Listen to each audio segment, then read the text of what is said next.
명심보감 9편 핵심 구절 50선. 이 오디오북은 명심보감의 핵심 구절 50선을 개인의 주관에 따른 생각과 이야기로 풀어나갔음을 명시합니다. 9편 검소함과 재물. 오늘은 명심보감 9번째 시간 검소함과 재물 편을 함께 읽어드리겠습니다. 며칠 전 한 지인이 이런 말을 했습니다. 요즘 물가가 너무 올라서 살기 힘들어. 그런데 이상하게 돈 걱정 안 하는 사람들도 있더라. 정말 그렇습니다. 같은 세상을 살아가는데 어떤 사람은 늘 돈 걱정에 시달리고 어떤 사람은 마음 편히 삽니다. 그 차이는 과연 무엇일까요? 현대 사회에서 돈은 단순한 거래, 수단을 넘어서 우리 삶의 많은 부분을 좌우합니다. 집을 구하는 것부터 자녀 교육, 노후 준비까지 돈과 관련되지 않은 고민을 찾기가 더 어려울 정도예요. 하지만 수백 년 전 우리 조상들도 같은 고민을 했었나 봅니다. 그래서 명심보감에 이런 지혜로운 말씀들을 남겨주신 거겠지요. 오늘 함께할 5가지 구절을 통해 재물과 마음의 진정한 관계에 대해 생각해보는 시간이 되기를 바랍니다. 혹시 오늘도 돈 걱정으로 마음이 무거우신가요? 혹시 더 많은 것을 갖고 싶은 욕심에 괴로우신가요? 혹시 내가 가진 것이 충분한지 확신이 서지 않으세요? 괜찮습니다. 우리는 모두 그런 마음을 가지고 있습니다. 중요한 것은 그 마음을 어떻게 다스리느냐겠지요. 9절 40일 재물은 모으기 어렵고 흩어지기 쉽다. 41번째 가르침입니다. 재물은 모으기 어렵고 흩어지기 쉽다. 이 말을 들으면 가슴이 답답해지시나요? 그렇다면 정상입니다. 누구나 힘들게 모은 돈이 순식간에 나가버린 경험이 있으니까요. 저도 그런 경험이 있습니다. 몇 년 전 오랫동안 모은 돈으로 작은 투자를 했는데 며칠 만에 반토막이 나버렸어요. 그때 정말 허탈했습니다. 매일 아침 일찍 일어나서 야근도 하고 주말에도 일하면서 모은 돈이었거든요. 커피 한 잔도 아껴가며 모은 돈이 그렇게 사라지니까 정말 허무했어요. 아, 정말 재물은 흩어지기 쉽구나. 하지만 그 일을 겪고 나서 깨달은 것이 있습니다. 재물이 흩어지기 쉽다는 것은 절망적인 이야기가 아니라 오히려 지혜로운 경고라는 것을요. 재물에만 의존해서는 안 된다는 뜻입니다. 더 중요한 것은 재물을 다루는 마음가짐이고 재물 없이도 행복할 수 있는 능력입니다. 그 투자 실패 이후로 저는 돈에 대한 생각이 많이 바뀌었습니다. 돈은 언제든지 잃을 수 있는 것이구나. 그렇다면 잃어도 후회하지 않을 방법으로 써야겠다. 그 이후부터는 정말 필요한 곳에, 의미 있는 곳에 돈을 쓰려고 노력하고 있어요. 가족과의 시간, 건강관리, 좋은 책, 따뜻한 나눔. 이런 것들은 설령 돈이 없어져도 제 마음속에 남아있으니까요. 얼마 전 텔레비전에서 본 한 할머니가 생각납니다. 평생 청소 일을 하시면서 모은 돈을 장학금으로 기부하신 분이었어요. 기자가 물었습니다. 힘들게 모은 돈인데 아깝지 않으세요? 할머니가 웃으시며 답하셨어요. 돈은 쓸 때 의미가 있는 거야. 좋은 곳에 쓰면 마음이 더 풍족해지지. 재물이 흩어지기 쉽다면 의미 있는 곳에 흩어뜨리는 것도 하나의 지혜가 아닐까요? 우리가 통제할 수 없는 것은 돈이 언제 들어오고 나가느냐입니다. 하지만 우리가 통제할 수 있는 것은 그 돈을 어떤 마음으로 대하느냐, 어떻게 쓰느냐입니다. 9절 42위로 모은 재물은 오래가고 불의로 모은 재물은 금세 사라진다. 42번째 가르침입니다. 이 말씀을 들으면 어떤 분들은 이렇게 생각하실지 모릅니다. 세상에는 나쁜 방법으로 돈 벌어도 잘 사는 사람들이 많은데 맞습니다. 단기적으로는 그럴 수 있어요. 뉴스를 보면 불행한 방법으로 큰 돈을 번 사람들 이야기가 나오죠. 때로는 정직하게 사는 사람이 바보 같아 보일 때도 있습니다. 하지만 장기적으로 보면 다릅니다. 불의로 모은 재물은 마음의 평화를 가져다 주지 못합니다.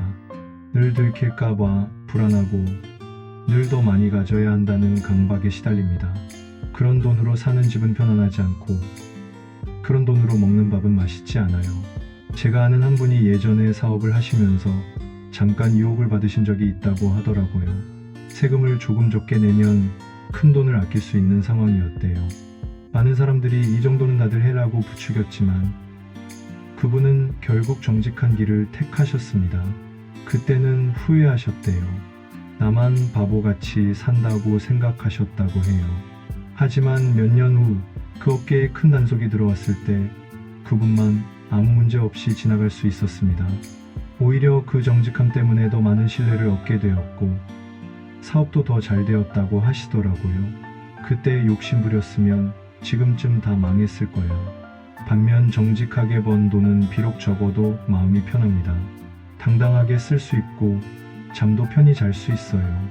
아이들에게도 떳떳하게 아빠가 번 돈이야 라고 말할 수 있고요. 저는 작은 가게를 운영하는 사장님을 알고 있습니다. 손님들이 바가지 요금 내도 모르는 상황에서도 항상 정직한 가격을 받으세요. 한 번 속이면 그 다음부터는 믿음이 깨져. 믿음이 깨지면 장사가 안 돼. 처음에는 다른 가게보다 손님이 적었대요. 하지만 시간이 지나면서 그 정직함이 소문이 났고 지금은 동네에서 가장 오래된 가게 중 하나가 되었습니다. 손님들이 멀리서도 찾아올 정도로요. 여기는 믿을 수 있어 라는 말과 함께 말이에요. 의로 모은 재물이 오래간다는 것은 돈 자체가 오래가는 것뿐만 아니라 그 돈을 모은 방법이 계속해서 돈을 벌어다 준다는 뜻이기도 합니다. 정직함, 신뢰, 성실함 이런 것들은 그 자체가 재물을 끌어들이는 자석과 같습니다. 단기적으로는 손해를 보는 것 같아도 장기적으로는 가장 확실한 투자가 되는 거죠. 9절 43 사치는 몸을 해친다. 43번째 가르침입니다. 사치라고 하면 어떤 것들이 떠오르세요?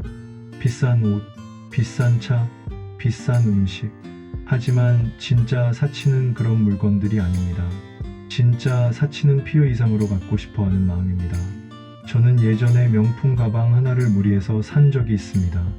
몇 달 용돈을 모아서 샀는데 막상 사고 나니까 기쁘기보다는 불안하더라고요. 이 가방 때문에 이번 달 생활비가 빠듯할 텐데 그 가방을 들고 다니면서도 계속 신경 쓰였어요. 상처 날까봐, 더러워질까봐, 지하철에서 다른 사람이 부딪힐까봐 계속 조마조마했습니다. 비 오는 날에는 아예 들고 나갈 수가 없었어요. 결국 그 가방은 장롱 깊숙이 들어가 버렸습니다. 사치는 몸을 해친다고 했는데 정말 그랬습니다. 마음이 불안해지니까 몸도 피곤해지더라고요.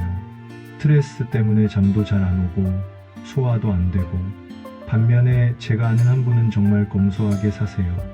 옷도 몇 벌 없고 차도 작은 중고차를 타시는데 그분을 볼 때마다 참 편안해 보입니다. 어느 날 그분께 물어봤어요. 불편하지 않으세요? 그분이 웃으시며 답하셨어요. 불편할 게 뭐가 있어? 입을 옷도 있고 탈 차도 있고 먹을 것도 있는데 오히려 관리할 게 적어서 마음이 편해. 그때 깨달았습니다. 사치는 우리에게 잠깐의 만족을 주지만 오랜 부담을 남깁니다. 더 많은 돈이 필요해지고 더 많은 걱정이 생기고 더 많은 스트레스를 받게 됩니다. 검소함은 우리에게 잠깐의 아쉬움을 주지만 오랜 평안을 가져다 줍니다. 마음이 가벼워지고 걱정이 줄어들고 진짜 중요한 것들에 집중할 수 있게 해주어요. 요즘 미니멀 라이프라는 말이 유행하죠. 정말 필요한 것만 가지고 사는 삶. 이게 바로 우리 조상들이 말하던 검소함과 같은 개념이 아닐까 싶습니다. 오늘 집에 돌아가시면 주변을 한번 둘러보세요. 정말 필요한 것들로만 둘러싸여 있는지, 혹시 사치 때문에 마음이 무거워지고 있지는 않은지. 9절 44점 검소하면 가문이 흥한다. 44번째 가르침입니다. 요즘 같은 시대의 검소함이라니 좀 구식으로 느껴지실 수도 있어요. 남들은 다 잘 사는데 우리만 검소하게 살아야 해? 이런 생각이 드실 수도 있고요. 하지만 검소함의 진짜 의미를 알면 생각이 바뀔 겁니다. 검소함은 인색함이 아닙니다. 검소함은 지혜로운 선택입니다. 정말 필요한 것과 그냥 갖고 싶은 것을 구분하는 능력이에요. 제가 아는 한 가족이 있습니다. 부모님이 검소하게 사셨어요. 외식도 자주 안 하시고 옷도 오래 입으시고 여행도 거의 안 가시고 처음에는 아이들이 우리 집만 이런다며 투정을 부렸대요. 친구들은 다 새 옷 입고 오는데 자기들만 형, 누나 물려받은 옷 입고 친구들은 다 외식하는데 자기들만 집에서 밥 먹고 하지만 그 검소함 덕분에 아이들 교육비를 충분히 준비할 수 있었고 집도 마련할 수 있었습니다. 아이들이 좋은 대학에 가고 싶다고 할 때 돈 걱정은 하지 말라고 말할 수 있었어요. 지금 그 아이들은 어른이 되어서 부모님께 감사하다고 말씀드린다고 해요. 그때 부모님이 검소하게 사셨기 때문에 지금 우리가 이렇게 살 수 있는 거예요. 그리고 그 아이들도 지금 검소하게 살고 있다고 합니다. 부모님을 보고 배운 거죠. 검소함은 현재의 작은 포기로 미래의 큰 기회를 만들어줍니다. 가문이 흥한다는 것은 단순히 돈이 많아진다는 뜻이 아닙니다. 가족들이 서로를 위해 희생할 줄 알고 절제할 줄 알고 감사할 줄 아는 마음을 갖게 된다는 뜻입니다. 그런 가정에서 자란 아이들은 어려움이 와도 지혜롭게 헤쳐나갈 수 있어요. 우리 집은 원래 이렇게 살았어 라는 자부심을 가지고요. 또 다른 가족 이야기를 해드릴게요. 한 할아버지가 평생 택시 운전을 하시면서 정말 검소하게 사셨대요. 손님들이 주는 팁도 모두 모으시고 점심도 거의 도시락 싸서 드시고 주변에서는 너무 짠다고 말하는 사람들도 있었어요. 하지만 그 할아버지는 묵묵히 자신의 길을 가셨습니다. 그렇게 모은 돈으로 아들, 딸들 모두 대학 보내시고 손자, 손녀들 용돈도 넉넉히 주셨어요. 지금 그 가족들은 할아버지를 정말 존경한다고 합니다. 할아버지의 검소함이 우리 가족의 뿌리가 되었다고 말이에요. 검소함은 단순한 생활 습관이 아니라 삶을 대하는 철학입니다. 그리고 그 철학이 대를 이어가며 가문의 정신이 되는 거죠. 구절 45 돈이 많아도 욕심이 많으면 가난하다. 45번째 가르침입니다. 돈이 많아도 욕심이 많으면 가난하다. 이 말이 참 인상적이지 않나요? 가난함과 부유함을 돈에 많고 적음으로만 판단하지 않는다는 뜻입니다. 진짜 가난은 만족할 줄 모르는 마음이고 진짜 부유함은 감사할 줄 아는 마음이라는 거겠죠. 예전에 텔레비전에서 어떤 부자 이야기를 본 적이 있습니다. 정말 많은 돈을 가진 분이었는데 인터뷰에서 계속 이런 말을 하시더라고요. 아직 부족해. 더 벌어야 해. 남들은 나보다 더 많이 가졌어. 그분 얼굴이 참 어두워 보였습니다. 그렇게 많은 돈을 가졌는데도 행복해 보이지 않았어요. 오히려 늘 무언가에 쫓기는 것 같았습니다. 반대로 제가 아는 한 청소 아주머니가 계십니다. 새벽 5시부터 밤 10시까지 여러 곳에서 청소 일을 하세요. 많은 돈을 버시는 것은 아니지만 늘 밝으세요. 오늘도 건강하게 일할 수 있어서 감사해요. 이 정도면 충분해요. 그분과 이야기하다 보면 정말 마음이 따뜻해집니다. 손자가 용돈 달라고 하면 줄 수 있어서 좋고 아픈 데도 없어서 좋고 일거리가 있어서 좋아요. 그분을 볼 때마다 생각합니다. 진짜 부자는 저분이구나. 또 다른 이야기를 해드릴게요. 제가 아는 한 회사원이 있는데 월급이 그리 많지 않아요. 하지만 그분은 늘 만족하며 살아요. 우리 집에는 TV도 있고 냉장고도 있고 따뜻한 잠자리도 있어. 세계 인구의 몇 %나 이렇게 살 수 있을까? 그분 말을 듣고 깜짝 놀랐습니다. 정말 그렇더라고요. 우리가 당연하게 생각하는 것들이 사실은 얼마나 큰 축복인지. 욕심이 많으면 아무리 많이 가져도 늘 부족합니다. 더 큰 집, 더 비싼 차, 더 많은 돈. 끝이 없어요. 그런 욕심에 사로잡히면 지금 가진 것들의 소중함을 놓치게 됩니다. 하지만 감사할 줄 알면 적은 것으로도 충분히 행복할 수 있습니다. 오늘 여러분이 가진 것들을 한번 세어보세요. 따뜻한 집, 맛있는 밥, 사랑하는 가족, 건강한 몸, 마실 수 있는 깨끗한 물, 읽을 수 있는 책들. 어쩌면 여러분은 이미 충분히 부자일지도 모릅니다. 다만 그것을 알아보지 못했을 뿐이지요. 마무리의 시간. 명심보감 9번째 이야기, 검소함과 재물 편을 함께 나누어 보았습니다. 재물에 대한 이야기를 하면서 가장 많이 느낀 것은 결국 가장 중요한 것은 마음가짐이라는 것입니다.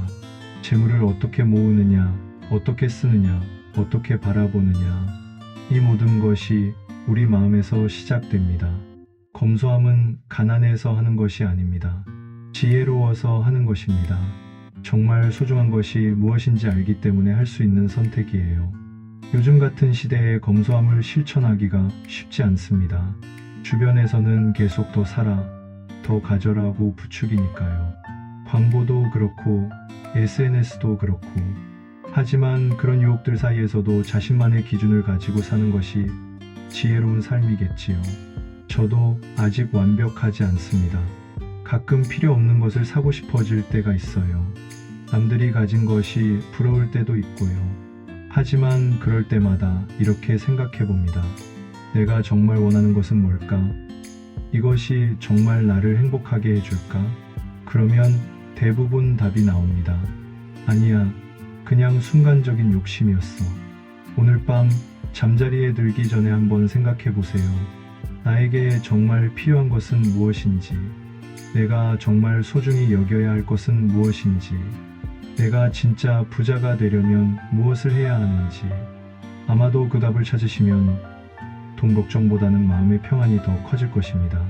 재물은 우리 삶을 편하게 해주는 도구입니다.